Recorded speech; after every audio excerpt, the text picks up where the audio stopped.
وَأَنزَلْنَا إِلَيْكَ الْكِتَابَ بِالْحَقِّ مُصَدِّقًا لِمَا بَيْنَ يَدَيْهِ مِنَ الْكِتَابِ وَمُهَيْمِنًا عَلَيْهِ فَاحْكُم بَيْنَهُم بِمَا أَنزَلَ اللَّهُ وَلَا تَتَّبِعْ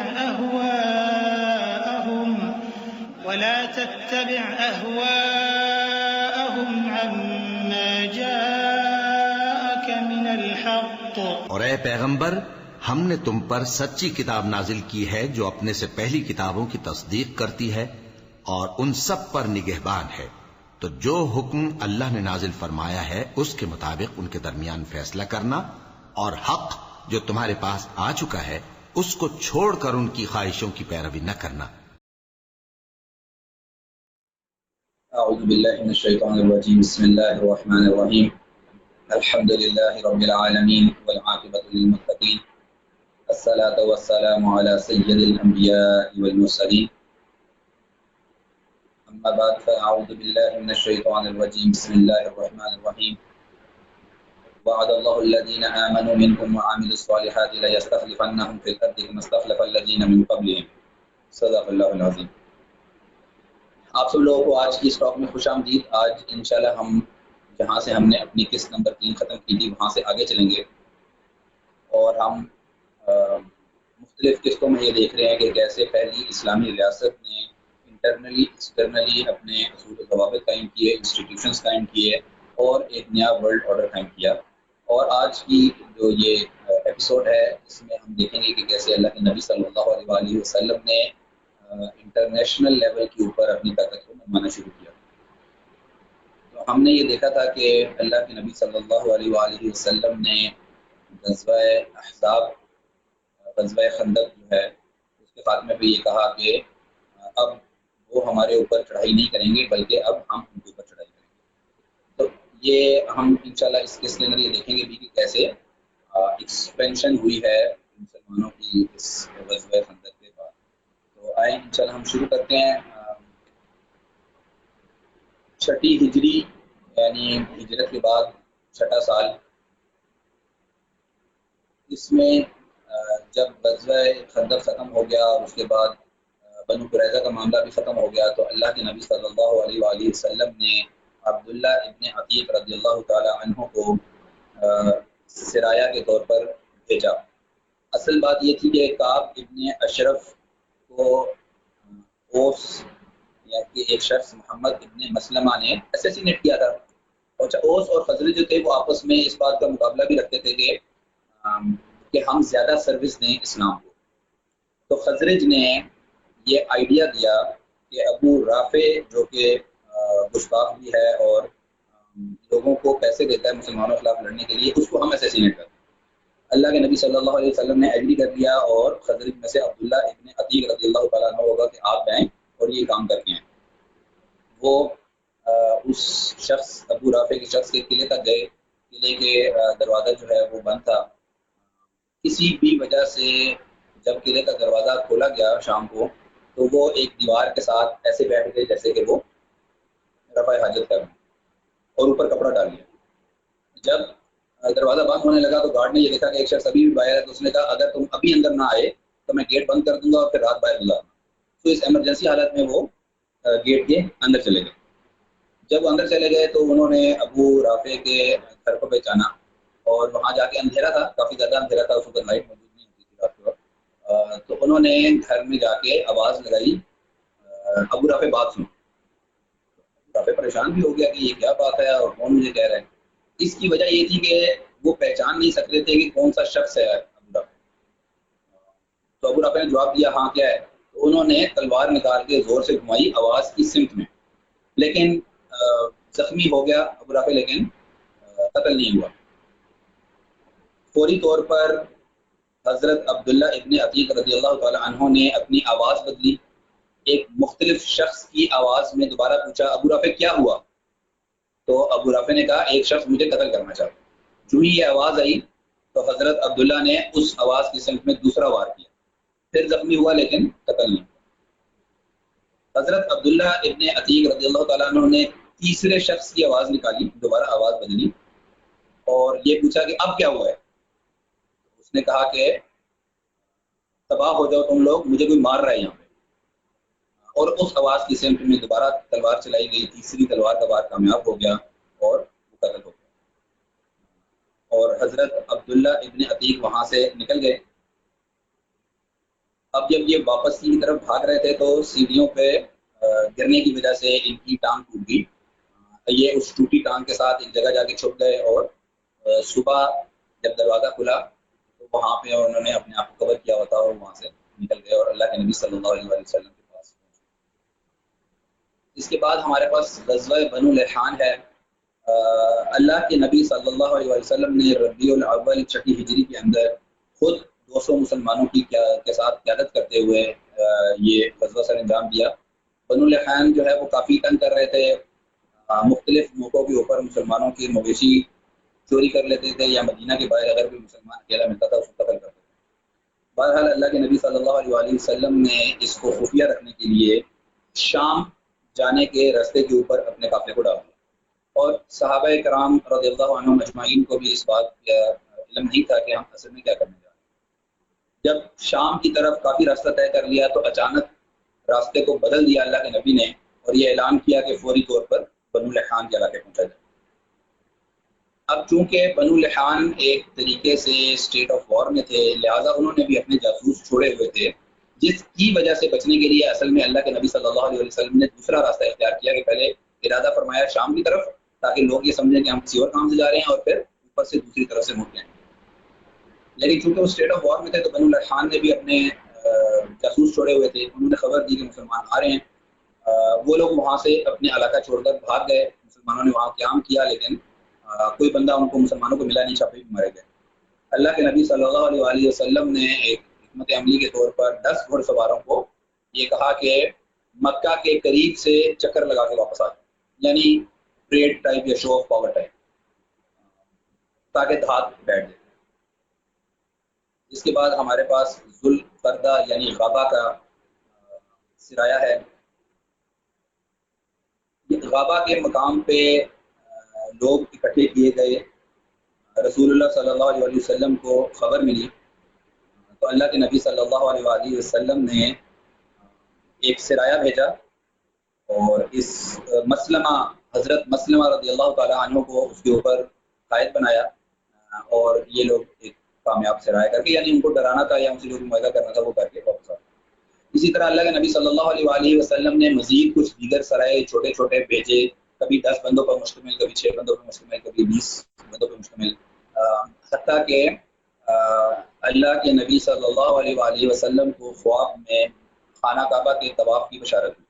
اللہ کے نبی صلی اللہ علیہ وسلم نے خواب دیکھا. خواب دیکھنے کے بعد صحابہ کرام سے ڈسکس کیا اور ان کو بشارت دی کہ تم لوگ بھی طواف کرو گے، اور طواف کی نیت سے جانے کے ثبوت کے طور پر اپنے ساتھ جنگی ساز و سامان نہیں لیا اور قربانی کے جانور ساتھ لے لیے. صرف اتنا کہ وہاں کے کسٹم کے مطابق ایک مسافر کے پاس جو چھوٹا خنجر یا تلوار ہوتی تھی جو کہ وہاں پہ بالکل عام تھا، سو حسب روایت وہ چیزیں مسلمانوں نے اپنے ساتھ رکھ لی، لیکن جنگی آلات ساتھ لے کر نہیں گئے. اللہ کے نبی صلی اللہ علیہ وآلہ وسلم نے ایک یہاں پر سیاسی چال چلی، اور اس سیاسی چال میں اللہ کے نبی نے مدینہ کے باقی قبائل اور مدینہ کے ارد گرد موجود قبائل جو کہ حسب روایت حج یا عمرہ کیا کرتے تھے، ان کو دعوت نامے بھیجنے شروع کر دیے کہ ہم قافلے کی صورت میں طواف کرنے جا رہے ہیں، آئیں آپ ہمارے ساتھ چلیں.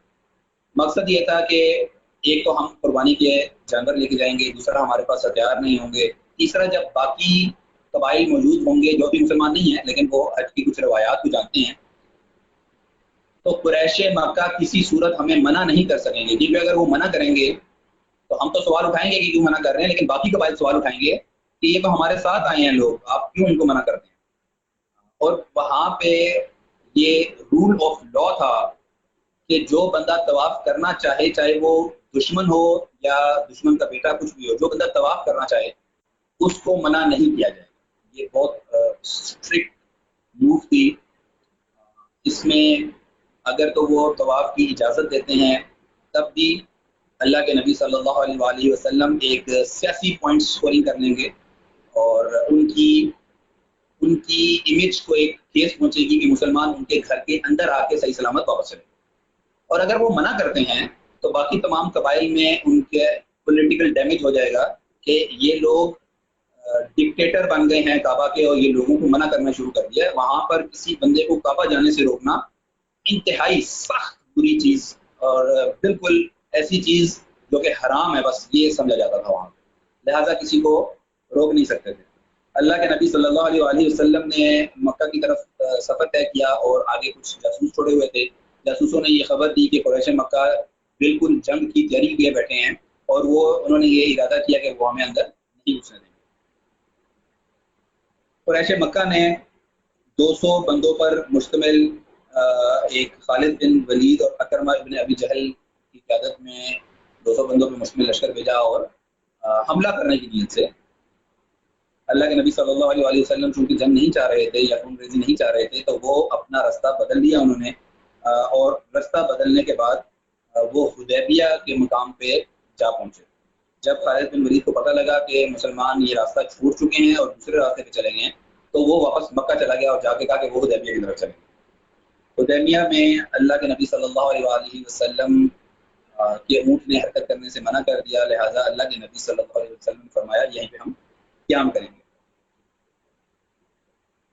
وہاں پہ پہلے قریش مکہ نے ایک ڈیلیگیشن بھیجا، اللیث اس کی قیادت کر رہا تھا. اللہ کے نبی صلی اللہ علیہ وآلہ وسلم نے کہا کہ ہر بندہ اپنے قربانی کے اونٹ کو آگے لے آئے. جب لیث نے یہ دیکھا کہ یہ قربانی کے اونٹوں کے ساتھ آئے ہوئے ہیں تو اس پر ایک بہت گہرا اثر ہوا اور اس نے واپس جا کے کہا کہ ان کو عمرہ کرنے سے مت روکو، ان کو عمرہ کرنے آنے دو، یہ کسی اور نیت سے نہیں ہے. قریش مکہ نے لام تان کی اس کو. اس کے بعد عروہ ابن مسعود کو بھیجا اور اس نے کوشش کی وہاں پہ بات چیت کرنے کی. اس دوران حضرت عثمان رضی اللہ تعالی عنہ کو اللہ کے نبی صلی اللہ علیہ وآلہ وسلم نے مکہ بھیجا تھا اپنی طرف سے ایمبیسڈر کے طور پہ اور بات چیت کرنے کے لیے.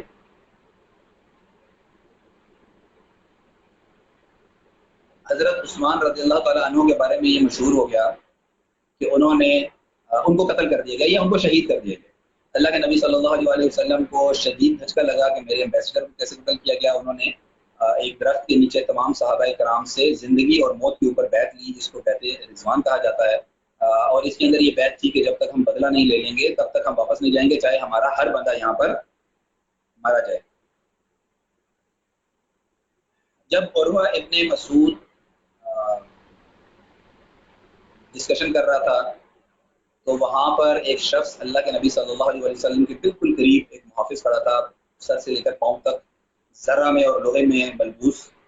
تو جب عروہ ابن مسعود اللہ کے نبی صلی اللہ علیہ وسلم کی داڑھی کو ہاتھ لگانے کی کوشش کرتا تو وہ شخص اس کے ہاتھ کے اوپر تلوار کی بیک سائڈ مارتا. عروہ ابن مسعود نے کہا کہ یہ کون بدتمیز شخص ہے؟ اللہ کے نبی صلی اللہ علیہ وسلم نے کہا یہ تمہارا بھتیجا المغیرہ بن شعبہ ہے. اور یہاں سے ہمیں یہ سمجھ آتی ہے کہ کیسے اسلام نے پرانے تمام تعلقات کو ختم کر دیا اور وہ لوگ جو کفر پر بضد ہیں چاہے وہ قریبی رشتہ دار ہی کیوں نہ ہو ان سے کسی قسم کی کوئی تعلقات نہیں ہے، بلکہ اصل میں تعلق اسلام اور عقیدے کی بنیاد پر ہے. وہ مسلمان جو دور سے بھی رشتہ دار نہیں ہے وہ اصل میں بھائی ہے، اور وہ بھائی جو کافر ہے اس کے ساتھ کسی قسم کا کوئی رشتہ موجود نہیں ہے. تیسری اٹمپٹ میں سہیل ابن عمر کو بھیجا گیا اور یہ ایک نہایت ذہین شخص تھا. اس نے یہ کہا کہ میں جو بھی بات کر کے آؤں گا تم لوگ مانو گے. قریش نے کہا بالکل ہم مان لیں گے، آپ جائیں جا کر معاہدہ کر کے آئیں. سہیل ابن عمر نے اللہ کے نبی صلی اللہ علیہ وآلہ وسلم کے ساتھ مذاکرات کیے اور صلح حدیبیہ طے پا گیا، جس کے اندر شرائط تھی. ایک تو یہ کہ 10 سال کے لیے معاہدہ کیا جائے گا، نہ مسلمان قریش کے خلاف کارروائی کریں گے نہ قریش مسلمانوں کے خلاف کارروائی کریں گے. پھر یہ بات تھی کہ قریش کا اگر کوئی بندہ مکہ سے نکل کر مدینہ پہنچ جائے گا تو واپس کیا جائے گا، لیکن اگر مدینہ سے ایک بندہ مکہ کی طرف جائے گا تو اس کو واپس نہیں کیا جائے گا. ایک اور شرط تھی کہ کوئی بھی بندہ کوئی بھی قبیلہ کسی کے ساتھ معاہدے میں آ سکتا ہے، اور جب وہ اس معاہدے میں آ جائے گا تو پھر وہ اسی طرح سمجھا جائے گا جیسے جس کے ساتھ اس نے اتحاد کیا. اسی اتحاد میں بعد میں جا کے کافی دیر کے بعد جا کے بنو خزاعہ جو ہے وہ مسلمانوں کے ساتھ معاہدے میں آئے اور بنو حنیف بنو حنیفہ میں غالب وہ قریش کے ساتھ بنی بکر جو ہیں وہ قریش کے ساتھ معاہدے میں. تو یہ ایسا ہی سمجھا جائے گا کہ وہ بھی معاہدے کے حصے دار ہیں، لہٰذا ان کے خلاف بھی آپس میں ایک دوسرے کے خلاف کارروائی نہیں کی جا سکتی. اتنی دیر میں ایک مسلمان ابو جندل رضی اللہ تعالیٰ عنہ کے نام سے وہ بھاگتے ہوئے مکہ سے پہنچے. انہوں نے مسلمانوں کو پکارا اور مسلمانوں نے ان کی مدد کرنی چاہیے. سہیل ابن عامر جو کہ والد تھا ابو جندل رضی اللہ تعالیٰ عنہ کا، اس نے کہا معاہدے کے مطابق آپ مجھے یہ واپس کریں گے. اللہ کے نبی صلی اللہ علیہ وسلم نے کہا معاہدہ ابھی طے نہیں ہوا، یعنی دستخط نہیں کیا گیا، ابھی تو معاہدہ کی شرائط ہی لاگو نہیں ہوئی، لہٰذا ہم واپس نہیں کریں گے. سہیل ابن عامر نے کہا کہ پھر میں معاہدہ ختم کرتا ہوں، ہمارا آپ کا کوئی معاہدہ نہیں ہے، اگر آپ میرے بیٹے کو رکھیں گے تو میں یہ معاہدہ کینسل کر کے یہاں سے چلا جاؤں. چونکہ اللہ کے نبی صلی اللہ علیہ وسلم کو وحی کے ذریعے اللہ تعالیٰ نے یہ حکم دیا تھا کہ یہ معاہدہ کیا جائے گا، لہٰذا حکم وحی کی تابعداری کرتے ہوئے اللہ کے نبی صلی اللہ علیہ وسلم نے کہا کہ ہم معاہدے کو اہمیت دیں گے اور ہم معاہدے پہ دستخط کریں گے، بے شک ہمیں ابو جندل رضی اللہ تعالیٰ عنہ کو واپس کرنا پڑے. اور پھر اللہ کے نبی صلی اللہ علیہ وسلم نے کہا کہ اللہ تمہارے لیے راستہ نکالے.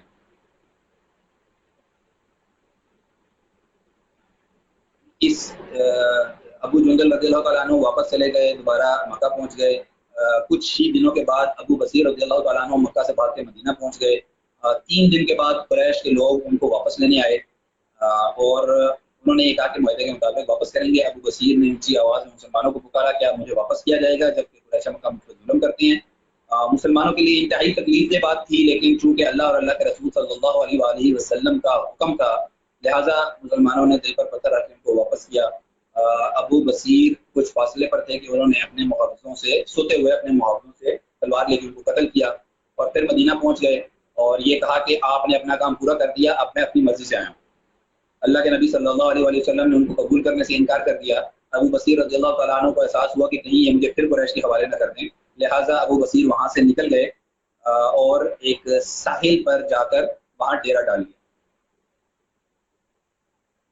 3 دن تک وہ جو ان کے ساتھ سامان سفر میں کھجور تھی وہ کھاتے رہے، 1-2 کھجوریں دن میں کھاتے تھے. اور پھر اس کے بعد اللہ نے اپنی طرف سے ان کو مدد فراہم کی اور ساحل سمندر پر مچھلی آ جاتی تھی جس کو یہ پکڑ کے کھا لیتے. انہوں نے طریقہ کار یہ اختیار کیا کہ وہاں پر جب بھی قریش کا کوئی بھی بندہ یا قافلہ گزرتا ہے اس پہ حملہ کر دیتے اور اس کو لوٹ لیتے. قریش مکہ اس سے تنگ آ گئے. مکہ میں موجود مسلمانوں کو جب یہ علم ہوا، خاص طور پہ ابو جندل رضی اللہ تعالیٰ عنہ کو، تو وہ وہاں سے دوبارہ بھاگے اور مدینہ جانے کی بجائے ساحل پر چلے گئے جہاں پہ ابو بصیر موجود تھے.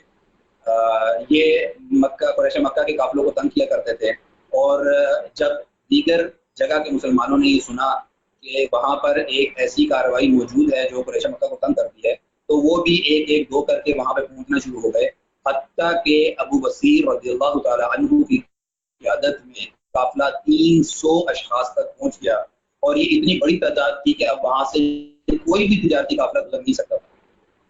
یہاں پر یہ بات اہم ہے کہ پوری صلح حدیبیہ کا مرکز قریش مکہ کی طرف سے یہ تھا کہ ہمارے تجارتی قافلے محفوظ ہو جائے. صلح حدیبیہ کے ہونے تک اللہ کے نبی صلی اللہ علیہ وآلہ وسلم نے وہاں سے قافلے گزرنے نہیں دیے، مطلب ان پر حملہ کروایا، چاہے وہ بچ کر گزر گئے یا کچھ اور معاملے سے گزر گئے، لیکن سکون کی حالت نہیں تھی قریش مکہ کے لیے. ان کو ہمیشہ یہ ڈر رہتا تھا کہ کسی کے وقت مدینہ سے حملہ ہو جائے گا ہمارے تجارتی قافلوں کے اوپر. اور یہ 5-6 سال پر محیط ہے یہ گوریلا وار. پھر بالآخر قریش مکہ نے صلح حدیبیہ میں اپنے لیے امان حاصل کی 10 سال کی اور یہ کہا کہ کوئی کاروائی نہیں ہوگی نہ ہماری طرف سے آپ پہ، نہ ہماری طرف سے ہمارے، نہ آپ کی طرف سے ہمارے اوپر، جس کا مطلب یہ تھا کہ آپ تجارتی قافلے نہایت محفوظ طریقے سے گزر سکتے ہیں. اب مسئلہ یہ بن گیا کہ صلح حدیبیہ تو ہو گیا اور مسلمانوں کی جو جورسڈکشن تھی وہ چونکہ مدینہ پر تھی اور اللہ کے نبی صلی اللہ علیہ وسلم کی رعیت مدینہ میں موجود تھی اور مختلف قبائل سے معاہدے تھے، لیکن ساحل کی طرف اللہ کے نبی صلی اللہ علیہ وسلم کی نہ تو ریاست تھی اور نہ وہ لوگ ایز اے سٹیزن آف مدینہ وہاں پر موجود تھے، بلکہ وہ تو مکہ سے بھاگے ہوئے لوگ تھے. تو جس مقصد کے لیے صلح حدیبیہ کیا تھا وہ مقصد ہی ختم ہو گیا کہ ہمارے تجارتی قافلے محفوظ ہو کے گزریں. اب اللہ کے نبی صلی اللہ علیہ وسلم نے حملہ کرنا چھوڑ دیا، لیکن ابو بصیر رضی اللہ تعالیٰ عنہ نے ہر قافلے کے اوپر حملہ کرنا شروع کر دیا. بالآخر قریش مکہ نے اللہ کے نبی صلی اللہ علیہ وسلم کو کہا کہ ہم اپنی اس شرط سے باز آتے ہیں، آپ ان کو کہیں کہ وہ واپس مدینہ کی طرف پہنچے. اللہ کے نبی صلی اللہ علیہ وسلم نے ان کو پیغام بھیجا کہ جو لوگ مکہ سے نکلے ہوئے ہیں وہ مدینہ آ جائیں اور جو لوگ کہیں اور سے آئے تھے وہ اپنے اپنے قبیلے واپس چلے جائیں. لہذا اس طرح یہ شرط بھی ختم ہو گئی اور وہ معاملہ بھی ختم ہو گیا. اس موقع پر یعنی صلح حدیبیہ کے موقع پر سورہ فتح نازل ہوئی جس کے اندر اللہ تعالیٰ فرماتے ہیں اعوذ باللہ من الشیطان الرجیم انا فتحنا لک فتحا مبینا، بے شک ہم نے تمہیں فتح مبین عطا کی. یہاں پر یہ بات ضروری ہے دیکھنا کہ نصرہ اللہ تعالیٰ کچھ آیات کے اندر فرماتے ہیں میں نے اپنے عبد کی، اپنے بندے کی نصرت کی. یعنی اگر تم لوگ میرے بندے کا مدد نہیں کرو گے، نصرت نہیں کرو گے، تو میں خود اپنے بندے کی نصرت کروں گا، تمہاری ضرورت نہیں. اور یہاں پہ اللہ تعالیٰ نصرت کی بجائے فتح کا لفظ استعمال کرتے ہیں. اور فتح مسلمان تب استعمال کیا کرتے تھے جب جنگ میں جیت کے ساتھ ساتھ زمین بھی حاصل ہو، یعنی کہیں پہ کوئی زمین کھل جائے. تو جیسے ابھی آگے ہم پڑھیں گے فتح خیبر کو، فتح خیبر ہے، فتح مکہ ہے، فتح عراق، فتح شام، فتح یمن. یہ اس طرح جب زمین لڑائی کے نتیجے میں زمین حاصل ہوئی، اور جب لڑائی کے نتیجے میں صرف لڑائی میں جیت حاصل ہوئی جبکہ کوئی زمین قبضے میں نہیں آئی، تو اس کو نصرت مدد کہا جاتا ہے. جیسے کہ جو غزوہ بدر کے موقع پہ اللہ نے نصرت کی تو اس کو کبھی بھی فتح بدر نہیں کہا گیا کسی کی طرف سے، کیونکہ وہاں پر کسی زمین پہ قبضہ نہیں کیا گیا. لیکن یہاں پر پہلی دفعہ ایسے ہوا کہ زمین پہ قبضہ ہوئے بغیر اللہ تعالیٰ نے فتح کا لفظ استعمال کر دیا، جو اس کی طرف اشارہ تھا کہ یہ صلح حدیبیہ راستہ ہے، ذریعہ ہے فتح مکہ کی طرف. یعنی کہ زمین بھی ملے گی، ابھی نہیں ملی ہوئی لیکن اللہ نے پیشن گوئی کر دی فتح کا لفظ استعمال کر. اگلے سال 7ویں ہجری کے بالکل شروع میں یہ غزوہ صلح حدیبیہ 6 ہجری کے بالکل آخر میں ہوئی، اور 20 دن صرف انتظار کیا مسلمانوں نے. اللہ کے نبی صلی اللہ علیہ وسلم نے 5 سال کی لمبی جدوجہد گزرش مکہ کے خلاف، اس کے باوجود جب صلح حدیبیہ ہوئی تو سانس لینے کی بجائے، آرام کرنے کی بجائے اللہ کے نبی صلی اللہ علیہ وآلہ وسلم نے خیبر کا ارادہ کیا. اور خیبر میں یہودیوں کی جو سازشیں تھیں ان کو ختم کرنے کا ارادہ کیا. لہذا 20 دن کے اندر اندر اللہ کے نبی نے کہا فوراً طور پر خیبر پہنچا جائے. اور یہ اتنا خفیہ رکھا گیا، اس مہم کو اتنی خفیہ تھی ہے کہ وہ لوگ جب مسلمان وہاں پر پہنچے تو مسلمانوں نے دیکھا کہ صبح وہ لوگ قلعے کے دروازے کھول کے بیلچے اور کنڈی بیلچے پکڑ کے اپنے کھیتوں کی طرف جا رہے ہیں تاکہ وہاں پہ جا کے کھیتی باڑی کر سکیں. اتنی خفیہ تھی یہ بات. جب ان لوگوں نے مسلمانوں کو دیکھا تو وہ چیختے ہوئے کہ مسلمان آ گئے، مسلمان آ گئے، اپنے قلعے کے اندر چلے گئے. اللہ کے نبی صلی اللہ علیہ وآلہ وسلم نے محاصرہ کر لیا. یہ محاصرہ کافی دنوں پر محیط رہا. اللہ کے نبی صلی اللہ علیہ وآلہ وسلم نے خیبر کے باہر موجود کھیتوں پر بھی قبضہ کر لیا. کچھ عرصہ یہودیوں نے ریزسٹ کیا، لیکن پھر اس کے بعد وہ لوگ سرنڈر کر گئے اور انہوں نے اللہ کے نبی صلی اللہ علیہ وآلہ وسلم کو پیغام بھیجا کہ ہم جنگ نہیں چاہتے، ختم کرنا چاہتے ہیں. اللہ کے نبی صلی اللہ علیہ وآلہ وسلم نے ان کے اس سرنڈر کو قبول کیا اور یہ کہا کہ ہمارا سارا مال ضبط ہو جائے گا، یعنی جو پرسنل بلونگنگز ہیں وہ بھی، اور جو زمینیں ہیں، کھیت ہیں، کھجور کے درخت ہیں، اور جتنی چیزیں ہیں، گھر ہیں، سب کچھ ضبط ہو جائے گا اور آپ لوگ یہاں سے شام چلے جائیں. یہودیوں نے یہ کہا کہ ہم شام جا کے کیا کریں گے، لہٰذا یہ کھیت اور درخت اور باغ تو آپ کے ہوئے، ہمیں یہاں پر ایز اے امپلائی آپ جو ہے وہ ہائر کر لیں، ہمیں یہاں پر ایز اے نوکر رکھ لیں تو ہم یہاں پہ کھیتی باڑی کریں گے. اللہ کے نبی صلی اللہ علیہ وآلہ وسلم نے اس بات کو پیش نظر رکھتے ہوئے کہ صحابہ کرام کے پاس اتنا وقت نہیں ہے کہ وہ خیبر کی کھیت کو اور باغ کو دیکھ بھال کر سکیں، لہٰذا انہوں نے یہودیوں سے معاہدہ کیا کہ ہر سال آدھی پروڈیوس کھیتوں کی اور باغ کی وہ ہمیں دیں گے. اور پھر ہر سال اللہ کے نبی صلی اللہ علیہ وسلم کا نمائندہ جاتا تھا اور جتنی پیداوار تھی اس کا ایک حصہ نہیں، آدھا حصہ مدینہ لے آتا تھا. خیبر میں کچھ وقت تشریف لائے اور اللہ کے نبی صلی اللہ علیہ وسلم سے ملاقات کی. اس کے بعد ہمارے پاس غزوہ وادی القریٰ ہے. اللہ کے نبی صلی اللہ علیہ وآلہ وسلم نے خیبر کے قریب موجود یہودیوں کے ایک اور قبیلے کی طرف لشکر کشی کی اور اس قبیلے نے بغیر مزاحمت کے سرنڈر کر دیا، جیسے کہ خیبر کے یہودیوں نے سرنڈر کیا، اور وہاں پر بھی یہی بات ہوئی کہ ان کا سارا سامان ضبط کر لیا۔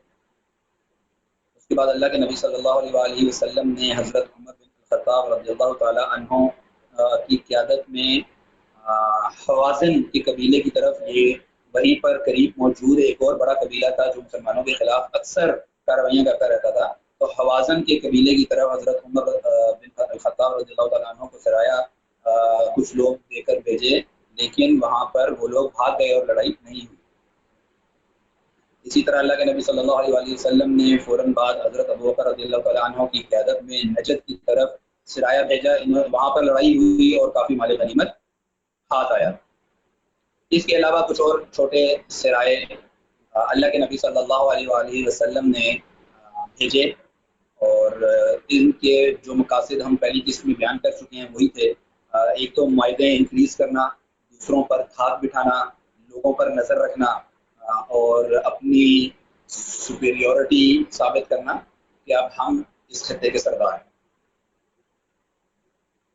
جو ہی خیبر فتح ہوا تو اس کے کچھ ہی عرصے کے بعد اللہ کے نبی صلی اللہ علیہ وآلہ وسلم نے یہ فیصلہ کیا کہ اب ہم انٹرنیشنل ورلڈ آرڈر چیلنج کریں گے، اب ہم عالمی سیاست کے اندر کی رول پلے کریں گے۔ اللہ کے نبی صلی اللہ علیہ وآلہ وسلم نے بادشاہوں کو خطوط لکھنے شروع کر دیے، روم کی طرف خط بھیجا، فارس کی طرف خط بھیجا، اور دیگر 3 اور سلطنتوں کے بادشاہوں کی طرف خط بھیجا۔ کچھ نے خط پھاڑ دیا، کچھ نے خط کا احترام کیا اور واپسی پر چیزیں بھی گفٹ وغیرہ بھی دے کر بھیجا۔ اور ان خطوط کے اندر اللہ کے نبی صلی اللہ علیہ وآلہ وسلم یہ لکھا کرتے تھے: بسم اللہ الرحمن الرحیم، محمد ابن عبداللہ رسول اللہ صلی اللہ علیہ وآلہ وسلم کی طرف سے فلاں شخص کو، یعنی ہرکل کو خط، اگر تم اسلام لے آؤ تو امن پاؤ گے، ورنہ اللہ اپنا امر تم تک پہنچا دے۔ ہرکل نے ویسے جواب میں یہ کہا تھا کہ اپنے لوگوں کو خفیہ طور پر، وہ جو ایلچی یا ایمبیسیڈر تھا اس کے سامنے تو نہیں، لیکن خفیہ طور پر کہا کہ میں دیکھ رہا ہوں کہ یہ شخص ایک دن میری کرسی تک پہنچ جائے۔ بہرحال یہ انیشیٹو تھا اللہ کے نبی صلی اللہ علیہ وآلہ وسلم کی طرف سے کہ وہ مختلف ریاستوں کو خط لکھ کر یہ کہہ رہے تھے کہ میری تابعداری اختیار کرو، اور ظاہری بات ہے اگر کوئی تابعداری اختیار نہیں کرے گا تو پھر مسلمان اس کے خلاف لشکر کشی کریں گے۔ اسی اسنا میں موتا کے مقام پر اللہ کے نبی صلی اللہ علیہ وآلہ وسلم کے ایک ڈپلومیٹ کو ایک قبیلے کی طرف سے قتل کر دیا گیا، جس کے بعد غزوہ موتا کا اعلان کیا گیا۔ یہ وہ غزوہ ہے جس میں اللہ کے نبی صلی اللہ علیہ وآلہ وسلم نے خود شرکت نہیں فرمائی، اس کے باوجود اس کو ہمیشہ غزوہ کے نام سے پکارا جاتا ہے، اس کی اہمیت کی وجہ سے۔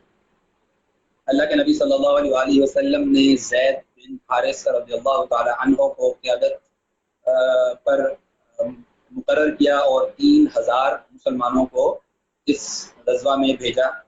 اللہ کے نبی صلی اللہ علیہ وآلہ وسلم نے یہ کہا کہ اگر زید بن حارثہ رضی اللہ تعالی عنہ شہید ہو جائیں تو جعفر ابن ابی طالب رضی اللہ تعالی عنہ قیادت کریں گے، اگر یہ بھی شہید ہو جائیں تو عبداللہ ابن رواحہ رضی اللہ تعالی عنہ قیادت کریں گے، اور اگر وہ بھی شہید ہو جائیں تو مسلمان خود اپنا امیر اختیار کریں۔ غزوہ موتا میں دوسری طرف سے جو دشمن تھے انہوں نے 2 لاکھ کا لشکر اکٹھا کیا۔ کچھ روایات میں 1 لاکھ ہے، کچھ روایات میں 2 لاکھ ہے، لیکن عام طور پر یہ ایسے ہی بولا جاتا ہے کہ 3000 کے مقابلے میں 2 لاکھ کا لشکر اکٹھا کیا گیا تھا۔ مسلمانوں نے اس کے باوجود حوصلہ پست نہیں ہوا ان کا، انہوں نے ریٹریٹ نہیں کیا، اور اللہ کے نبی کے حکم کے مطابق وہ لوگ جا کر نبر آزما ہو گئے اور انہوں نے جنگ شروع کی۔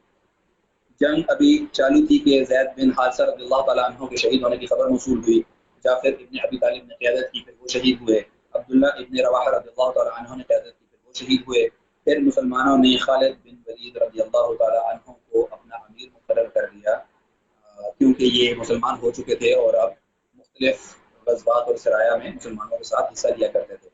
حضرت خالد بن ولید نے جب یہ دیکھا کہ معاملہ ایسا نہیں ہے کہ کوئی صورتحال نظر آئے جس میں ہم فتح حاصل کر لیں، تو انہوں نے نہایت سست روی اختیار کرتے ہوئے یعنی کہ بہت آہستہ ریٹریٹ کرنے کی کوشش، جس کا مطلب یہ ہے کہ یہ پتہ نہ لگے دشمن کو کہ ہم پیچھے کی طرف جا رہے ہیں۔ اگر ان کو یہ پتہ لگ گیا کہ ہم بھاگ رہے ہیں یا ہم ریٹریٹ کر رہے ہیں تو وہ ہمیں مارنے کے لیے قریب آئیں۔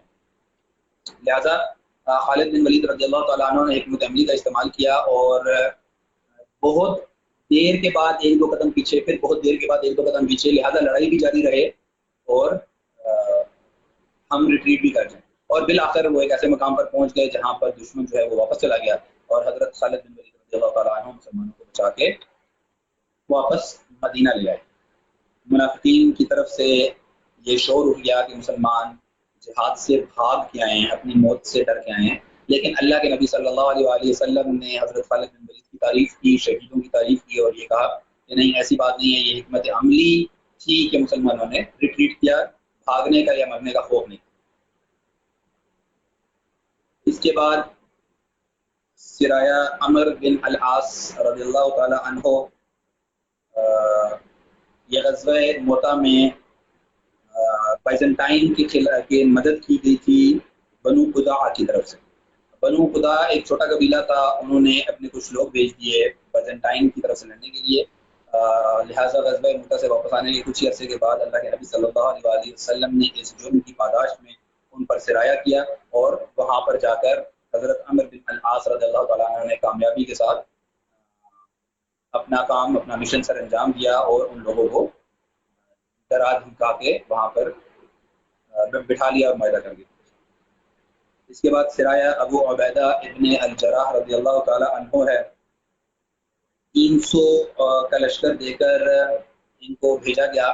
اس سرائے کی خاص بات یہ ہے کہ ان کے پاس کھانے پینے کی کمی ہوگی، جس کی وجہ سے یہ ایک ایک کھجور پہ گزارا کر رہے تھے، پھر وہ بھی ختم ہوگی، تو یہ لوگ ساحل سمندر کے پاس انہوں نے پڑاؤ کیا، تو یہ کیا دیکھتے ہیں کہ ایک بہت بڑی ویل مچھلی وہاں پر ساحل سمندر پہ باہر مری ہوئی پڑی، تو انہوں نے آپس میں مشورہ کیا اور پھر اس مچھلی کو کھانا شروع کیا۔ 20 دن تک یہ وہاں قیام کیا انہوں نے، اور 20 دن تک 300 لوگوں نے کھانا کھایا، لیکن وہ مچھلی ختم نہیں ہوئی، اور اسی لیے اس کو سرایہ سمک بھی کہا جاتا ہے، یعنی کہ مچھلی کا سرایہ۔ اس کے بعد ہمارے پاس سرایہ ابی حضرت الاسلمی ہے۔ اللہ کے نبی صلی اللہ علیہ وآلہ وسلم نے 3 لوگوں کو بھیجا کہ وہ رفاع بن قیس کو قتل کریں، انہوں نے نہایت حکمت عملی کے ساتھ اسیسینیٹ کر دیا رفاع بن قیس کو، اور پھر واپس آ گئے۔ اسی اثناء میں اللہ کے نبی صلی اللہ علیہ وآلہ وسلم مختلف سرائے بھیج رہے تھے کہ بنو بکر جو کہ قریش کا حلیف تھا، ان کی طرف سے بنو خزاع جو کہ مسلمانوں کے ساتھی تھے، ان پر حملہ کیا گیا، اور نہ صرف حملہ کیا گیا بلکہ قریش نے ان کو ہتھیار اور مال پیش بھی کیے کہ آپ یہ جا کر ان پر حملہ کریں۔ بنو خزاع کے بہت سے لوگ قتل ہوئے، حتیٰ کہ خانہ کعبہ کے حرم کے اندر بھی ان کو قتل کیا گیا۔ عمر ابن سالم جو بنو خزاع سے تھا، وہ اللہ کے نبی صلی اللہ علیہ وسلم کے پاس آیا اور یہ کہا کہ یہ دیکھیں بنو بکر نے اور قریش نے کیا کیا، ہماری مدد کریں معاہدے کے مطابق۔ اللہ کے نبی صلی اللہ علیہ وسلم نے کہا نصرت یا عمر ابن سالم، تمہاری مدد کر دی گئی ہے عمر ابن سالم۔ جب اللہ کے نبی صلی اللہ علیہ وآلہ وسلم نے یہ ارادہ کیا کہ اب قریش کی طرف سے معاہدہ توڑا جا چکا ہے، لہٰذا ہم لشکر کشی کریں گے،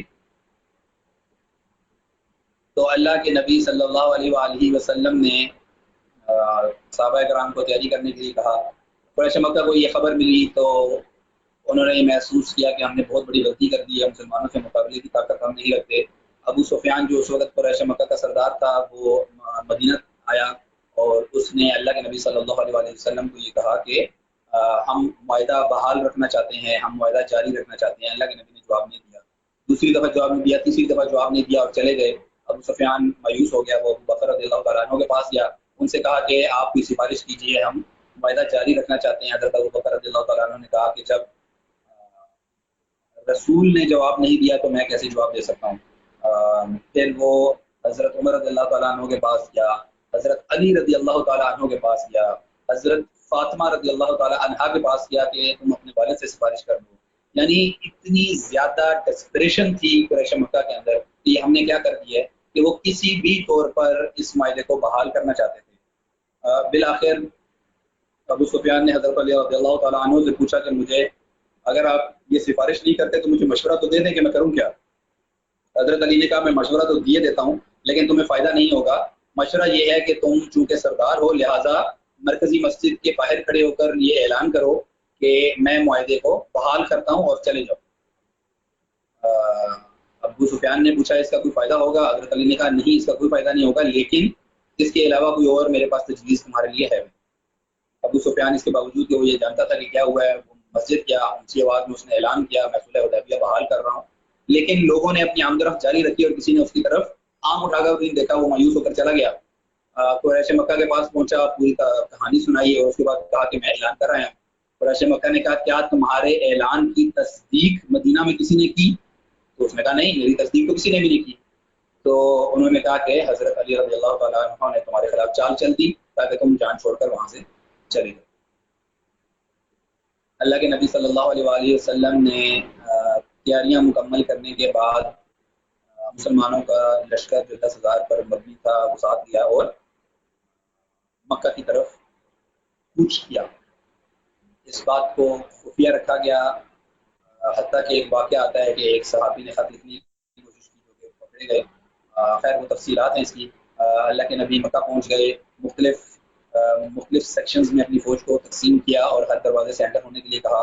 اس بات پہ بھی کہ شو آف پاور کے طور پر اور اس بات پہ بھی کہ کہیں اور کسی اور جگہ سے مزاحمت نہ آ جائے اور دوسرے قبائل کو بھی دکھانے کے لیے کہ ہم مکہ میں کسی بھی طرح سے داخل ہو سکتے ہیں اور کسی کی ضرورت نہیں ہے کہ وہ ہمیں روکے. لشکر جہاں پر حضرت خالد بن ولید کے قیادت میں دستہ تھا وہاں ایک چھوٹی سی لڑائی ہوئی جو خدلیل قبیلے مکہ کے باہر رہائش پذیر کوئی قریش نے نہیں کی. قریش کے باہر قریب ترین جو قبیلہ رہائش پذیر تھا اس نے کوشش کی کہ وہ مزاحمت کریں.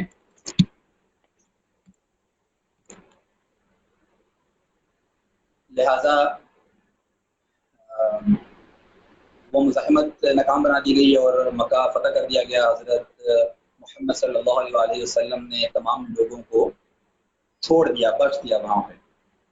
اس کی تفصیلات ہیں پوری لیکن فی الحال ہم آگے کی طرف چلیں گے. اس کے بعد سرایہ خالد بن ولید ہے. اللہ کے نبی صلی اللہ علیہ وآلہ وسلم نے فتح مکہ کے بعد بت توڑ دیے اور نہ صرف یہ کہ مکہ میں موجود بت توڑ دیے بلکہ اب انہوں نے ایک نئی مہم کا آغاز کیا کہ وہ چند لوگوں پر مشتمل ایک سرایہ بھیجتے تھے اور قریب قریب کے علاقے میں موجود بت جن کی عبادت کی جاتی تھی ان کو بھی توڑوا دیتے تھے اور اگر کوئی مزاحمت کرتا تھا تو قتل کر دیا جاتا تھا. لہذا حضرت خالد بن ولید کو نخلا بھیجا گیا اور عزا کا جو بت وہاں پہ پڑا ہوا تھا اس کو توڑنے کی مہم دی. بنو شعبان اس کے محافظ تھے. انہوں نے کوشش کی لیکن حضرت خالد بن ولید نے جو مزاحمت کر رہے تھے ان کو مار دیا اور بالآخر بت توڑ دیا. اسی طرح سرایہ عمر بن العاص رضی اللہ تعالیٰ عنہ ہے بنو غدلیل کی طرف بھیجا گیا. یہ وہ لوگ تھے جنہوں نے بہرحال کچھ مزاحمت کی تھی فتح مکہ کے موقع پر. سوا کا جو بت ہے وہ ان کے پاس پڑا ہوا تھا اس کو توڑ دیا گیا. اس کے بعد اللہ کے نبی صلی اللہ علیہ وآلہ وسلم نے سعد بن زید الشلی کو بھیجا اور منات کا جو بت تھا اس کو توڑنے کے لیے کہا. یہ اوس اور خزرج کے وہ لوگ جو مشرک تھے ان کے پاس تھا. یہ 30 گھڑ سواروں کے ساتھ وہ گئے اور جس بت کو بھی توڑ دیا گیا. اور اسی موقع پر وہ مشہور واقعہ بھی پیش آیا جب ایک اونچی خاندان کی عورت نے چوری کی اور اللہ کے نبی کو سفارش کی تو اللہ کے نبی نے کہا کہ قومیں اس وجہ سے تباہ ہوئی کہ وہ امیر کو چھوڑ دیتی تھی اور غریب پر قانون نافذ کرتی تھی. اور یہ بھی ایک رول آف لا کی ایک بہت بڑی مسلمانوں کے پاس دلیل ہے اور یہ کہ مسلمان امیر غریب طاقت اور مظلوم کے اوپر برابر قانون نافذ کرتے ہیں. اور یہ ایکچولی انسٹیٹیوشنز بلڈ اپ ہو رہے ہیں آہستہ آہستہ. پھر اللہ کے نبی صلی اللہ علیہ وآلہ وسلم نے اس کے بعد حوازن کا جو قبیلہ تھا یہ بنو ثقیف کی برانچ تھی. نہیں حوازن کی برانچ بنو ثقیف کی جو طائف میں موجود تھے اور حوازن ایک بہت بڑا قبیلہ تھا. اس کا جو سردار تھا مالک ابن عوف اس نے لوگ اکٹھے کیے اور اس نے یہ کہا کہ ہم آرام سے نہیں بیٹھیں گے. یہ طاقت تو دن بدن بڑھتی جا رہی ہے لہذا اب ہم مقابلہ کریں. اور اس نے حکمت عملی کے طور پر عورتوں اور مویشیوں کو بھی ساتھ لے لیا اور لوگوں کو یہ کہا کہ اگر تم جنگ ہار گئے تو تمہاری عورتیں موقع پر غلام بنا لی جائیں گی اور تمہارے مویشی قبضہ کر لیے جائیں گے، لہٰذا پیچھے بھاگنے کا فائدہ نہیں ہے کیونکہ واپس اپنے گھر پہنچی کرو گے کیا؟ سو یہ وہ غیرت والی چیز تھی جو اس نے کوشش کی کہ وہ لوگوں کے دلوں میں ڈال سکے۔ اللہ کے نبی صلی اللہ علیہ وآلہ وسلم 12,000 صحابہ کرام رضی اللہ عنہم اجمعین پر مشتمل لشکر کے ساتھ روانہ ہوئے۔ 10,000 وہی تھے جو فتح مکہ پر تھے اور 2,000 جو ابھی ابھی مسلمان ہوئے تھے، اور یہ اس کو غزوہ حنین کہا جاتا ہے جس میں مسلمان 12,000 کی تعداد میں نکلے تھے۔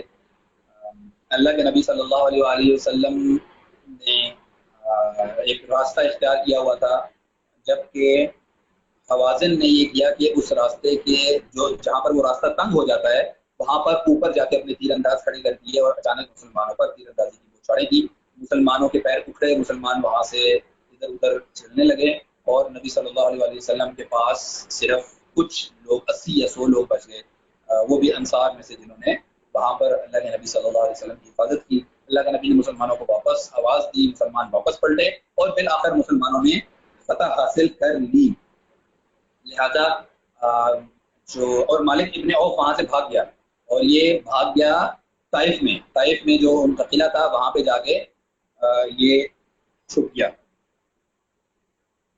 اللہ کے نبی صلی اللہ علیہ وآلہ وسلم نے فوری طور پر سرایہ ابو عامر الاشری روانہ کیا اور ابو عامر الاشری کو یہ کہا کہ غزوہ حنین سے جو لوگ بھاگے ہیں حوازن کے ان کا پیچھا کیا جائے اور جہاں ملیں مار دیا جائے۔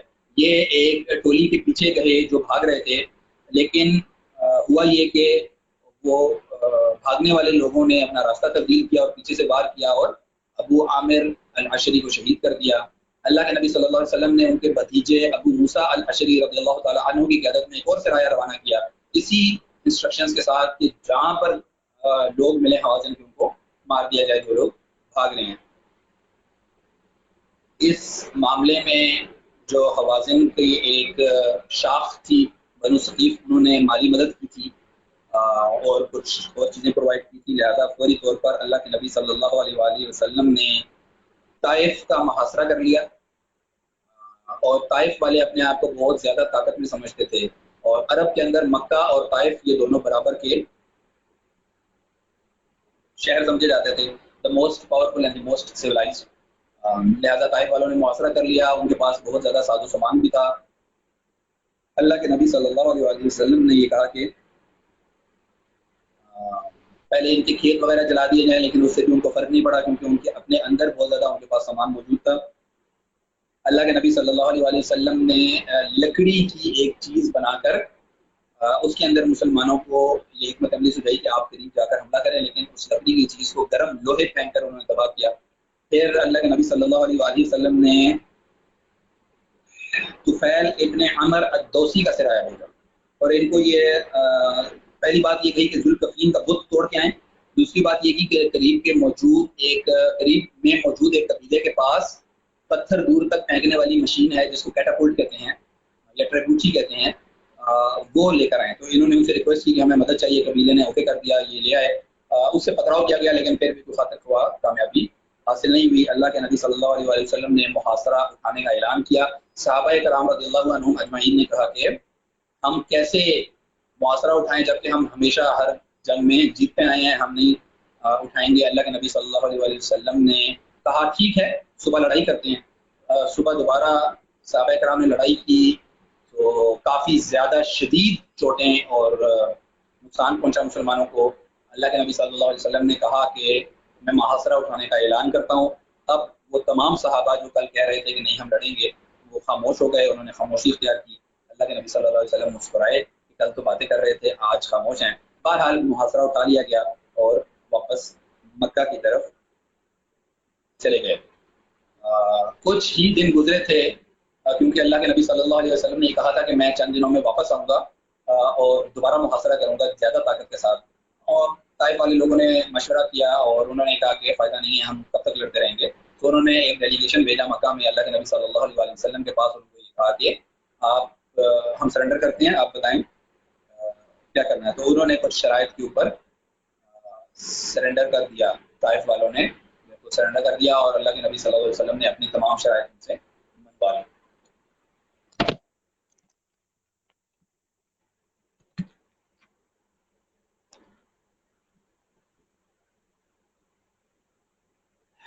اس کے بعد اللہ کے نبی صلی اللہ علیہ وآلہ وسلم نے عنیہ ابن حسن رضی اللہ تعالیٰ عنہ کی قیادت میں ایک سرایہ روانہ کیا. اس کا مقصد یہ تھا کہ بنو تمیم جو تھے ان کا معاہدہ ہو گیا تھا مسلمانوں کے ساتھ، اور وہ مسلمانوں کو جزیہ دیا کرتے تھے، ٹیکس دیا کرتے تھے. اللہ کے نبی صلی اللہ علیہ وآلہ وسلم نے اپنا بندہ بھیجا کہ اس سال کا ٹیکس دے دیں. انہوں نے 50 بندوں نے مل کر ان مسلمانوں کو وہ بھگا دیا وہاں سے. اور بھگانے کے بعد اللہ کے نبی صلی اللہ علیہ وآلہ وسلم کو جب پتہ چلا تو انہوں نے اس کو نہایت سیریس لیا اور سرایہ بھیجا. وہ لوگ بنو تمیم جو ہیں وہ دوبارہ مان گئے اور انہوں نے دوبارہ جزیہ دینے پر ایگری کر لیا اور سبمٹ کر دیا، سرنڈر کر دیا. ابھی یہ معاملات چل رہے تھے کہ اللہ کی طرف سے وحی نازل ہوئی کہ مسلمانوں کو حکم دیا گیا کہ اپنے قریب میں موجود یعنی پڑوسیوں میں موجود کافروں کے ساتھ لڑائی کریں اور سختی کے ساتھ لڑائی کریں. مسلمانوں کا علاقہ جہاں تک پھیل چکا تھا اس کی جو قریب ترین کفار موجود تھے وہ بائزنٹائن امپائر موجود تھی. لہٰذا یہ سورہ توبہ کی آیت نمبر 123 میں اللہ تعالیٰ نے یہ ڈسکشن کی ہے. تو اللہ کے نبی صلی اللہ علیہ وآلہ وسلم نے نفیر عام کیا، اور یہ پہلی دفعہ تھا کہ اللہ کے نبی صلی اللہ علیہ وآلہ وسلم نے جنرل اناؤنسمنٹ کی تھی، اور کسی کے لیے کوئی عذر نہیں تھا کہ وہ پیچھے رہ سکے سوائے جو مریض ہیں یا جو چل کر نہیں سکتے اور جن کے پاس سواری نہیں ہے اس کے باوجود کہ وہ سواری اکٹھا کرنا چاہتے ہیں. غزوہ تبوک بہت مشہور ہے. اس کی ایک وجہ یہ ہے کہ جب اللہ کے نبی صلی اللہ علیہ وسلم نے حملے کا اعلان کیا اور اس دفعہ اللہ کے نبی نے بتایا کہ ہم کہاں جا رہے ہیں، اس کی وجہ یہ تھی کہ ایک بہت بڑا دشمن تھا، سپر پاور تھی اس وقت کی. لہٰذا مسلمانوں کو یہ ذہن پہلی طور پہ تیار ہونا چاہیے کہ ہم کس سے لڑنے جا رہے ہیں. دوسرا، اللہ کے نبی صلی اللہ علیہ وسلم نے اس وجہ سے بتا دیا کہ وہاں پر اس وقت فصل تیار کھڑی تھی کھجوروں کی اور دوسری، اور جو مدینہ کے لوگ تھے اور صحابہ کرام تھے ان کے لیے یہ انتہائی اہم تھا کہ اگر اس وقت فصل ضائع ہوگی تو اگلے سال تک فصل نہیں ہوگی. تیسری چیز، انتہائی شدید گرمی پڑ رہی تھی اس وقت، اور ہلکا سا بھی سایہ اگر کسی کو ملتا تو وہ اس میں کھڑا ہو جاتا، اتنی شدید دھوپ وہاں پر پڑ رہی تھی. اس سب کے باوجود اللہ کے نبی صلی اللہ علیہ وآلہ وسلم نے اتنے مشکل حالات میں سپر پاور کے خلاف حملے کا اعلان کر دیا. صحابہ اکرام نے بڑھ چڑھ کے حصہ لیا اور اس کے اندر پوری تفصیل ہے. کچھ منافقین نے عذر پیش کیا کہ ہم بیمار ہیں، ہمارے گھر کھلے ہیں. 3 مسلمانوں کے بارے میں آتا ہے وہ پیچھے رہ گئے. بہرحال اس کی تفصیلات ہیں. اللہ کے نبی صلی اللہ علیہ وآلہ وسلم لشکر کے ساتھ نکلے اور اپنے مقام پر جہاں انہوں نے جانا تھا وہاں پر پہنچ گئے. ہوا یہ کہ بائزنٹائن امپائر لڑنے نہیں آیا. ان لوگوں کو خبر ملی تو اللہ نے ان کے دل میں روب ڈال دیا، جس کی وجہ سے وہ لوگ لڑنے کے لیے حاضر ہی نہیں ہوئے. اللہ کے نبی صلی اللہ علیہ وسلم نے وہاں پر قیام کیا، مختلف قبائل کے ساتھ معاہدے کیے، اپنی دھاک بٹھائی. جو وہاں پر اہم قبیلے تھے ان کے ساتھ معاہدے کر کے ان کو بتایا کہ اب ہم یہاں پر اپنی حکومت کر رہے ہیں. اسی طرح اللہ کے نبی صلی اللہ علیہ وآلہ وسلم نے حضرت خالد بن ولید رضی اللہ تعالیٰ عنہ کو دومت الجندل بھیجا، اور یہ پہلا تھا دومت الجندل کی طرف سے رایا. جو جس شخص کی طرف بھیجا وہ گرفتار ہو گیا اور پھر اس نے جزیہ دینے کا معاہدہ کر کے اپنے آپ کو آزاد کرا لیا. اس کے بعد سرایا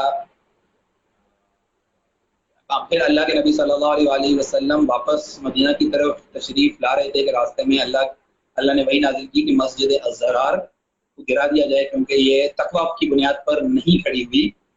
اصل میں ہوا یہ تھا کہ جاہلیت کے زمانے میں جب مدینہ میں اسلام نہیں تھا تو ابو عامر الراہب نام کا ایک بندہ تھا جو بہت زیادہ مذہبی تھا، لیکن جب اسلام داخل ہوا تو اس کے باوجود کہ بہت زیادہ مذہبی تھا اس نے اسلام سے مخالفت کی اور یہ قریش کے ساتھ جا کے مل گیا، اور اس نے منافقین کو خطوط لکھنے شروع کر دیے کہ کوئی ایسا مرکز تعمیر کرو تاکہ وہاں پر بیٹھ کے ہم باتیں کیا کریں اور سازشیں کیا کریں.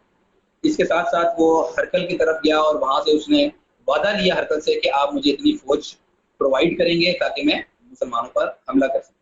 اور یہ بات اس نے منافقین کو بتائی. منافقین نے مرکز تعمیر کرنے کے بارے میں یہ سوچا کہ ہم مسجد تعمیر کرتے ہیں ذرا دور، کیونکہ مسلمان جتنے ہیں وہ تو اللہ کے نبی صلی اللہ علیہ وسلم کی قیادت میں نماز پڑھیں گے، اور جو کہ مسجد نبی ہے وہ باہر اتنی دور نہیں آئیں گے، لہٰذا ہم دور کر کے ایک مسجد بناتے ہیں اور ہم یہ کہیں گے کہ ہم نماز پڑھنے جاتے ہیں اور ہم وہاں پہ اپنی خفیہ کاروائیاں جاری رکھیں گے۔ اور انہوں نے اللہ کے نبی کو کہا کہ آپ آگے اس میں نماز پڑھیں۔ اللہ کے نبی نے کہا فی الحال میں غزوہ تبوک میں جا رہا ہوں، واپسی پڑھوں گا، واپسی پہ اللہ نے وہی نازل کر دی کہ اس مسجد کو گرا دیا جائے۔ اللہ کے نبی صلی اللہ علیہ وآلہ وسلم نے صحابہ کرام کو بھیجا، سرایا بھیجا اور جا کر مسجد کو آگ لگوا دی اور اس کو اٹھا دیا۔ اسی طرح سرایا خالد بن ولید تو یہ دومت الجندل کی طرف دوسرا سرایا تھا، اور اس کا مقصد یہ تھا کہ الود نام کا جو بت ہے اس کو توڑا جائے۔ حضرت خالد بن ولید نے نہایت کامیابی کے ساتھ اس بت کو توڑ دیا۔ اس کے بعد سرایا سرید ابن عبداللہ رضی اللہ تعالیٰ عنہ، سرید ابن عبداللہ رضی اللہ تعالیٰ عنہ اس غزوہ تبوک کے بعد کی بات ہے، یہ 20 لوگوں کے ساتھ اسلام قبول کرنے کے لیے پہنچے بارگاہ نبی صلی اللہ علیہ وسلم میں۔ اللہ کے نبی صلی اللہ علیہ وسلم نے یہ دیکھا کہ یہ شخص سرداروں میں سے ہے، تو اللہ کے نبی نے پوچھا، اس نے کہا ہاں میں سردار میں سے ہوں۔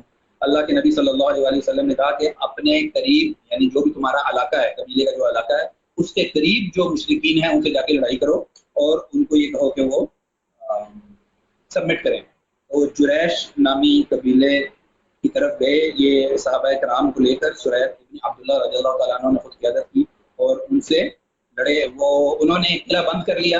حضرت سرید ابن عبداللہ رضی اللہ تعالیٰ عنہ نے کافی کوشش کی کہ وہ محاصرہ توڑ کر، یعنی قلعے کی دیواریں توڑ کر یا دروازے توڑ کر چلے جائیں، لیکن کسی بھی طرح کامیابی حاصل نہیں ہوئی۔ حضرت سرید ابن عبداللہ رضی اللہ تعالیٰ عنہ نے حکمت عملی چلی اور چال کے طور پر یہ اعلان کیا کہ ہم وڈرا کر رہے ہیں۔ جب یہ وڈرا کرتے ہوئے پیچھے گئے تو انہوں نے اپنے دروازے کھولے، انہوں نے فوراً حملہ کیا اور اندر گھس گئے اور کامیابی حاصل کر لی۔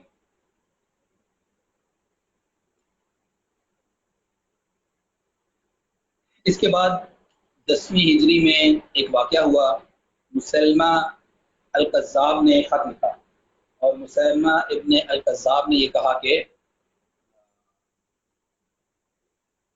نعوذ باللہ اس خط کی جو شروعات تھی وہ ایسے تھی کہ مسلمہ رسول اللہ کی طرف سے محمد رسول اللہ کو خط ہے، مجھے تمہارے ساتھ شرکت عطا کر دی گئی ہے، لہٰذا ہمیں چاہیے کہ ہم آدھی سلطنت کر کے اس کے اوپر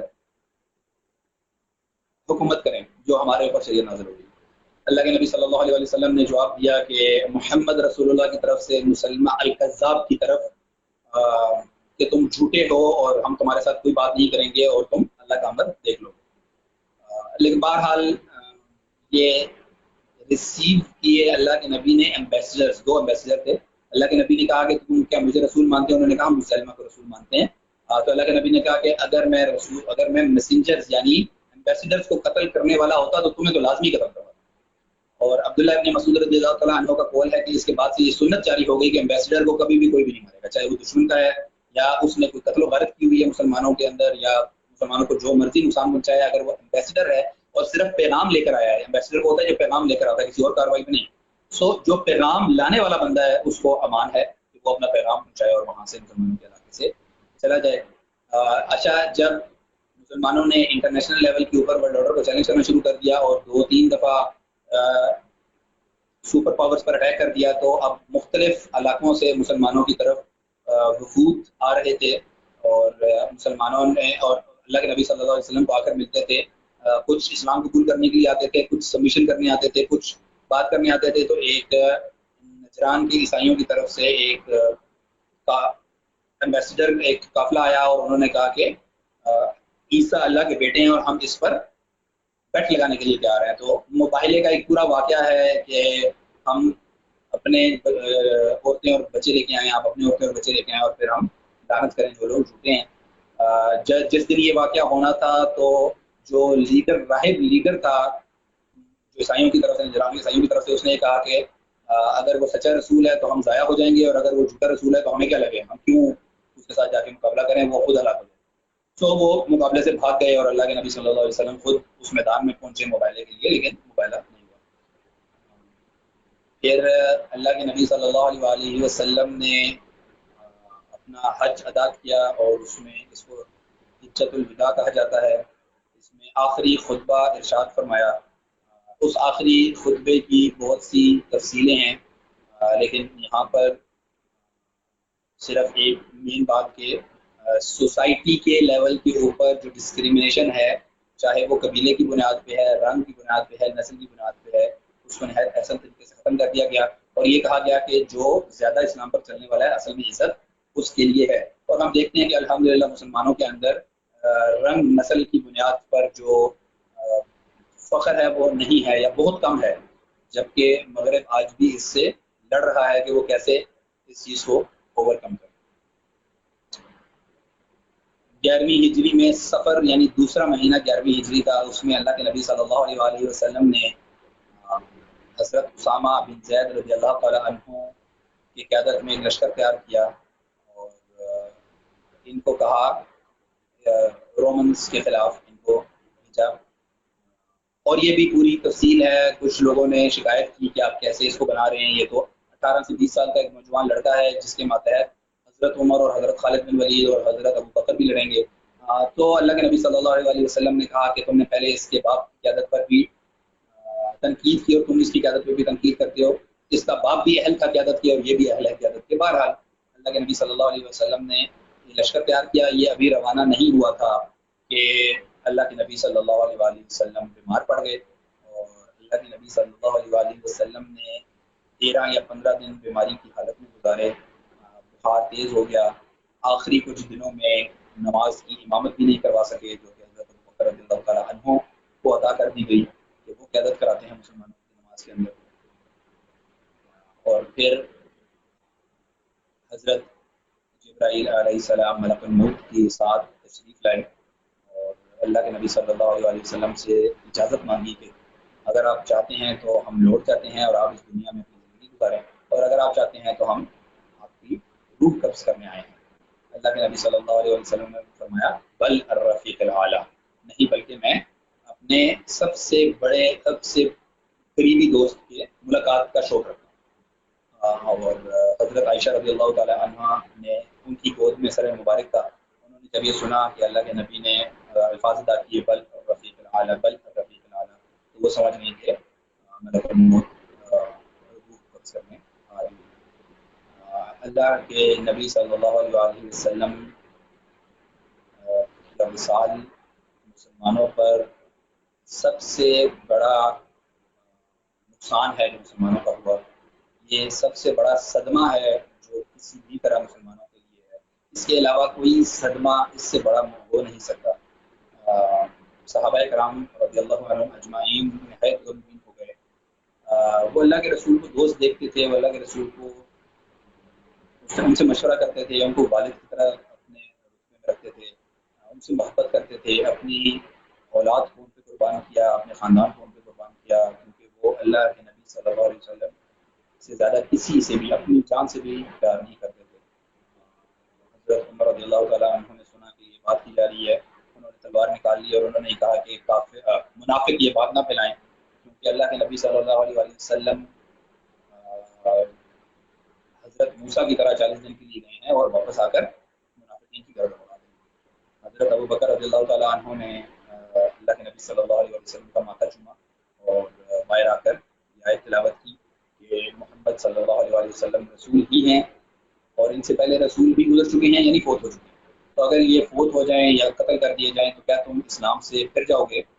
انہوں نے یہ آیت پڑھی اور حضرت عمر رضی اللہ تعالیٰ عنہ کو لگا کہ یہ تو پہلی دفعہ میں سن رہا ہوں، کیونکہ وہ اتنے غمگین تھے اس وقت۔ جہاں مجمع موجود تھا اس نے اسی آیت کی تلاوت شروع کر دی، اور پھر بالآخر اللہ کے نبی صلی اللہ علیہ وآلہ وسلم کی تدفین کے متعلق تفصیلات موجود ہیں، اور امتوں کا امت یعنی امت مسلمہ کا امام مقرر کیا گیا حضرت ابو بکر کو، اس کی ایک تفصیل ہے، یہاں پر اس کی تفصیل موجود نہیں ہے۔ یہ ختم ہے آج ہماری آخری قسط اس سیریز کی، جہاں پہ ہم یہ دیکھتے ہیں کہ کیسے پہلی بنیاد ڈالی گئی ہجرت پر اور پہلی مسجد بنائی گئی اور پہلا انسٹیٹیوشن بنایا گیا، اور کیسے 10 سال کے عرصے کے اندر اس ریاست کو اس قابل بنایا گیا کہ وہ اب ورلڈ آرڈر کے اندر اپنی ویلیو رکھتی ہے اور سپر پاورز کو چیلنج کرنے کے کام اس نے شروع کر دیا۔ مسلمانوں کو آج انشاءاللہ اس اسلامی ریاست جو مدینہ کی ریاست تھی اس سے سبق حاصل کرنا چاہیے، اس سے سیکھنا چاہیے اور اس طرز پر اپنی ریاست کو چلانا چاہیے۔ یہ فرض ہے مسلمانوں پر کہ وہ خلافت قائم کریں اور مدینہ کی طرز عمل کے اوپر ریاست کو چلائیں، یہ فرض ہے مسلمانوں پر۔ اللہ کے نبی کے نقش قدم پر چلتے ہوئے خلافت قائم ہوگی انشاءاللہ، اور اللہ کے نبی صلی اللہ علیہ وآلہ وسلم کے نقش قدم پر چلتے ہوئے وہ حکمرانی کرے گی، عالمی طاقتوں کو زیر کرے گی اور ایک نیا ورلڈ آرڈر پیدا کرے گی۔ اسی کے ساتھ ہم آج ختم کرتے ہیں۔ وآخر دعوانا ان الحمد للہ رب